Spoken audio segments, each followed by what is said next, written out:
সন্দেশখালীও ছোট্ট ঘটনা বলছেন খোদ মুখ্যমন্ত্রী। শুধু ছোট্ট ঘটনা বলেই থামেননি তিনি।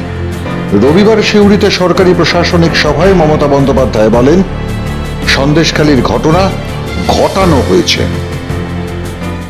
একটা ঘটনা ঘটেছে, ঘটনাটা ঘটানো হয়েছে। প্রথমে ইডিকে পাঠিয়েছে, তারপরে তার বন্ধু বিজেপি ঢুকেছে ইডিকে সাথে নিয়ে। শুধু কি তাই, যখন রাজ্যের দ্বীপাঞ্চল সন্দেশখালীর মহিলারা বিক্ষোভে প্রতিরোধে ফেটে পড়েছেন শেখ শাহজাহান থেকে শিবু হাজরা ও উত্তম সর্দারদের অত্যাচারে, তখন রাজ্যের মহিলা মুখ্যমন্ত্রীর ব্যাখ্যা, সন্দেশখালীর ঘটনাকে তিল থেকে তাল করা হয়েছে।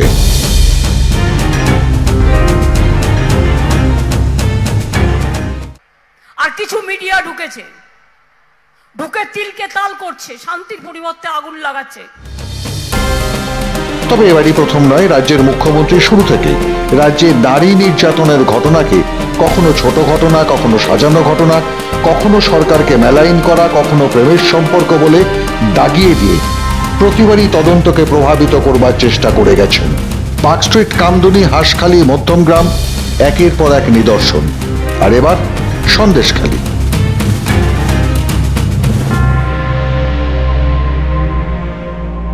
ঘটনা কি? 31শে জানুয়ারি পেতনিখোলা কর্ণখালীর প্রান্তিক মানুষজন তাদের দখল করা জমি ফেরত চেয়ে, সরকারি খাল ব্যবহারের অধিকার চেয়ে মহিলাদের নেতৃত্বে আন্দোলন করেন।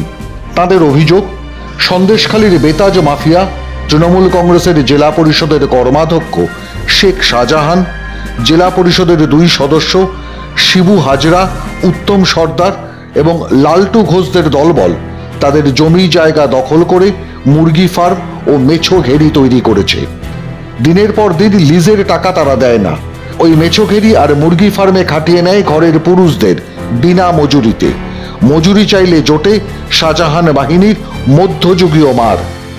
দিনের পর দিন 12 বছর ধরে সময় অসময় ডেকে নিয়ে যাওয়া হয় গ্রামের সুন্দরী মহিলাদের। সামন্ত প্রভুদের মতো তাদের ভোগ করে ছেড়ে দেওয়া হয়।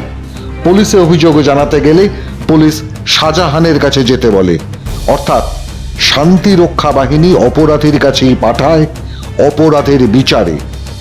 তারই প্রতিবাদ করেছিলেন সন্দেশখালীর মহিলারা।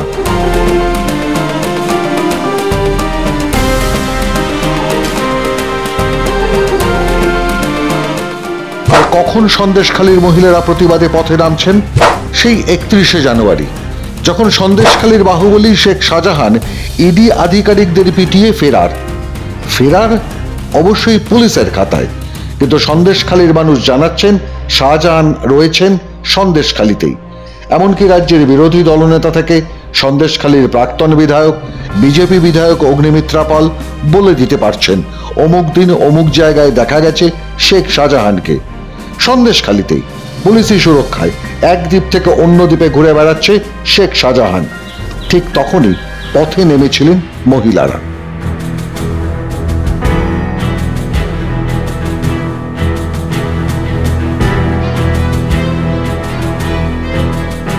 ওই দিনই মুখ্যমন্ত্রীর ভাইপো ডায়মন্ড হারবার লোকসভা কেন্দ্রের পর্যালোচনা বৈঠক শেষে দাঁড়িয়েছিলেন শেখ শাহজাহানের পাশে।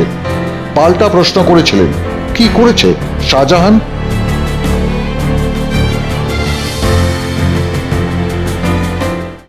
শেখ শাহজাহান কি করেছে? আমি তো যেদিনকে ঘটনা ঘটেছে শেখ শাহজাহান ছিল বলে আমার জানা নেই। কিছু লোকের বিক্ষোভ আমি দেখতে পেয়েছি, আমি জানি না। তবে যে ঘটনাটা ঘটেছে অনভিপ্রেত, এবং এই ঘটনাটা না ঘটলেই ভালো হতো।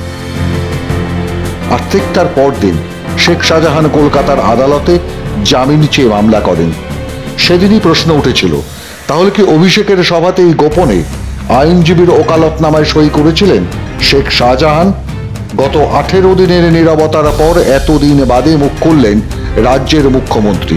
জানালেন, সন্দেশখালী ছোট্ট ঘটনা, তিল থেকে তাল করা হচ্ছে।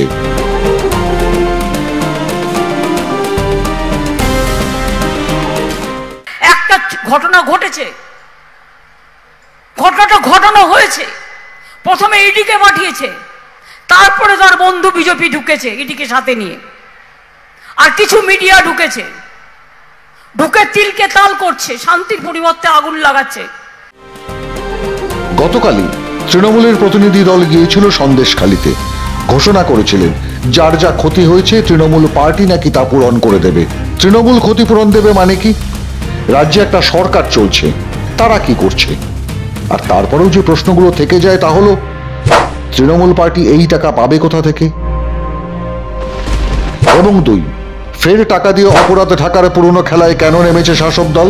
তাহলে কি তারা স্বীকার করে নিচ্ছে মধ্যযুগীয় বর্বরতার শাসন চলত সন্দেশখালীতে, আর সেটা চালাতেন শেখ শাহজাহান নিজেই? সেই কারণে কি 45 দিন মমতার পুলিশ রাজীব কুমার মনোজ ভার্মার বিশেষ অতিথি হয়ে আছেন শেখ শাহজাহান, যার সঙ্গে সরাসরি যোগ ভাইপোর? মাধ্যম ব্যুরো রিপোর্ট।